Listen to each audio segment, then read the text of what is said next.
श्री रामचंद्र कृपालु भजु मना।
आप निश्चिंत रहें।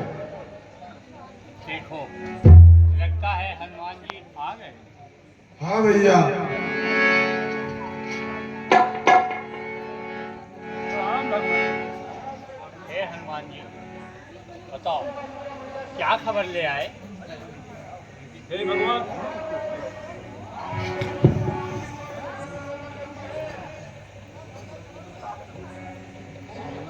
आपकी कृपा से जब मैं सिंध लांग कर पहुंचा, रावण ने लंका की ऐसी सुरक्षा व्यवस्था की है कि एक मच्छर भी लंका के अंदर प्रवेश नहीं कर सकता। मैं मच्छर का रूप बना करके लंका के अंदर प्रवेश कर रहा था, इतनी में लंकिनी मेरे सामने आ गई। उसने मुझे देख लिया और मुझे जाने नहीं दे रही थी। फिर आपका नाम लेकर मेरे एक ही प्रहार में वो धराशायी हो गई। फिर मैं लंका में पहुंचा प्रभु। वहां पहुंचा तो लंका के कोने कोने में मैं छिपकर माता का पता लगा रहा था, लेकिन मां के दर्शन नहीं हुए। हे प्रभु, मुझे देखकर एक बहुत बड़ा आश्चर्य हुआ। उस राक्षस नगरी में भी आपका एक भक्त है महाप्रभु। कौन है? हे प्रभु, वह भक्त कोई साधारण भक्त नहीं है, लंका के राजा रावण का भाई विभीषण। हाँ प्रभु, जब मैं उसके दरवाजे पर पहुंचा तो वहां देखा कि एक तुलसी का पौधा लगा हुआ है। मैं आश्चर्य पड़ गया, इस राक्षस नगरी में यहाँ कौन सा व्यक्ति जो है तुलसी का पौधा लगाए हुए है। मैं थोड़ी देर वहीं पे रुक गया। इतने में विभीषण ने उठ करके फाटक खोला और आपके नाम का स्मरण किया। मैं समझ गया कि कोई आपके भक्ति है। फिर क्या हुआ? फिर प्रभु, मैंने मन ही मन निश्चय किया कि अगर इस व्यक्ति से मैं अपना परिचय बताता हूँ, अपना प्रयोजन बताता हूँ, तो निश्चय ही हमारी कोई सहायता करेंगे। मैं जा करके उनसे ब्राह्मण का रूप धारण करके परिचय किया। तब उन्होंने सारा वृतांत बताया कि रावण ने कहाँ माता जानकी को छिपा रखा है। अच्छा? हाँ भगवान। फिर मैं वहां से उनकी आज्ञा लेकर के अशोक वाटिका पहुंचा, जहां पर रावण ने छिपा रखा था। मेरे पहुंचते ही रावण भी अपनी सेना लेकर के पहुंच गया और माता जानकी को तरह तरह से प्रलोभन दे करके, डरा धमका करके उनको अपने आप बनाना चाहता था। लेकिन प्रभु, माँ ने देखा कि माता जानकी एक तिनके का सहारा लेकर के उसकी एक भी बातों में नहीं आई और उसे डांट कर भगा दिया। हाँ प्रभु, रावण के जाने के बाद फिर मैंने आपके द्वारा दी हुई निशानी अंगूठी उनके सामने गिरा दिया। उसे देखकर वो पहचान तो गई, लेकिन उनको थोड़ा भ्रम सा हो रहा था, इस राक्षस नगरी में मुद्रिका कैसे आ गया। जब मैंने आपकी शपथ लेकर के उनको बताया, तब उनको विश्वास हो गया कि मैं सचमुच आपका भेजा हुआ दूत हूं। हे प्रभु, माता बहुत दुखी है। उन्होंने कहा है कि यदि प्रभु 1 महीने के अंदर आकर के हमें नहीं ले जाएंगे तो मुझको जीवित नहीं पाएंगे।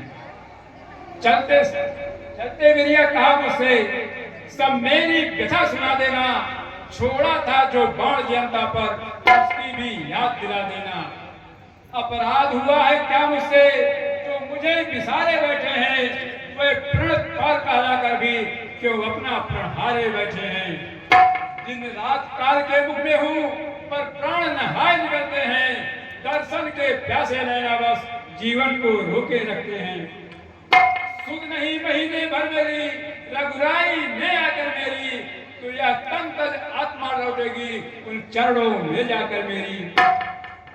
हे प्रभु, जब उन्होंने ऐसा कहा तो मैंने उनको तरह तरह से धीरज धराया और कहा, आप चिंता मत करिए, मेरे पहुंचते ही पूरी वानर सेना लंका पर चढ़ाई कर देगी और रावण को मारकर आपको साथ ले जाएंगे। तब उन्होंने कहा, ठीक है जाइए, लेकिन प्रभु से कही दे दिया जल्दी से जल्दी यहाँ पे आ जाएं। आऊंगा, अवश्य आऊंगा। सीते, वेश की चिंता मत कर, मैं अवश्य आऊंगा। सागरों को पार कर, पहाड़ों को चीर कर अवश्य आऊंगा। जानकी के वास्ते बाजी लगेगी जानकी, जान की भी जब नहीं परवाह फिर क्या जान की। आऊंगा, अवश्य आऊंगा। हे भगवान। हे हनुमान, हाँ भगवान। उन्होंने अपने स्मृति में कोई निशानी भी दिया? हाँ प्रभु, मैंने कहा जैसे भगवान ने हमें अंगूठी दी थी निशानी के रूप में, वैसे आप भी हमें कुछ निशानी दीजिए। ये चूड़ा मन उतार कर उन्होंने दिया, जिससे कि आपको विश्वास हो जाए कि मैं सचमुच में उससे मिल के आ रहा हूँ। हाँ भगवान।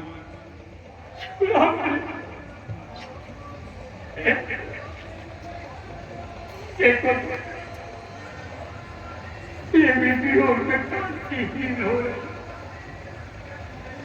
संजोशी अवश्य आऊंगा, तुझे लेने के लिए अवश्य आऊंगा। हाँ भैया। ये देखो तो सीता चूड़ी मर गई। लो, इसे संभाल के रखो। हे हनुमान जी, हाँ भगवान। अब आप बताएं आगे क्या किया जाए? हे भगवान, मैंने रावण को बार बार समझाया, लेकिन उसके समझ में कुछ भी नहीं आ रहा था। वो इस समय मदांध हो चुका है। लेकिन फिर भी प्रभु, नीति ये कहती है कि जब तक हो सके युद्ध को टालना चाहिए। हाँ, मेरा भी यही विचार है। तो इसके लिए हम चाहते हैं एक बार और प्रयास कर लिया जाए।